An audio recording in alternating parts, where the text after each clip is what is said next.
sit on the Iron Throne. Known far and wide as the Mad King, his was a reign of instability and terror. The Seven Kingdoms are well rid of him and his kind. Oh, he may have appeared to be a capable ruler at first, but that was due in no small part to his counselors led by the hand of the king, Tywin Lannister. There may have been years of peace and prosperity during Aerys's reign, but it was Tywin who was really running the country as Aerys spiraled further and further into insanity. The Dragonspawn were famous for losing their minds. It was the price they paid for centuries of keeping the bloodlines pure. And Aerys more than happily continued the noble, sister-fucking tradition of his forefathers. As the years passed, Aerys's behavior became increasingly erratic.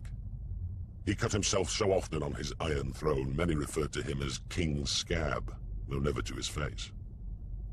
It was rumored he had developed an obsession with wildfire, and was known to inflict horrific punishments on those he considered enemies, including burning them alive. As his paranoia and bloodlust grew, he had a bitter falling out with Lord Tywin, who had served the crown faithfully for 20 years. At least Tywin was able to leave the job with his life and fortunes intact. Subsequent hands of King Aerys weren't so fortunate. Then the Targaryens went too far. The Crown Prince Rhaegar abducted Lyanna Stark, daughter of Rickard Stark, the Lord of Winterfell. She was my betrothed. She was my beloved. Beautiful and spirited woman, and I loved her more than life itself. Rhaegar went south with Lyanna, hiding her away in Dorne. What harm he inflicted on the poor girl, the gods only know. Brandon Stark, Lyanna's eldest brother, was outraged.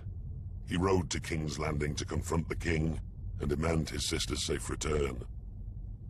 Instead, Aerys had him executed, his father, Rickard Stark, as well. There wasn't much left to discuss after that. Aerys feared their loved ones would seek revenge for what he did.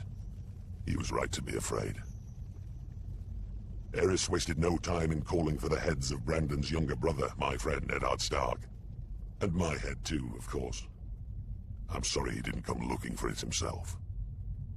Alongside Jon Arryn of the Vale, the man who fostered Ned and I as children, Baratheons, Starks, and Tullys all called their banners. Once our rebellion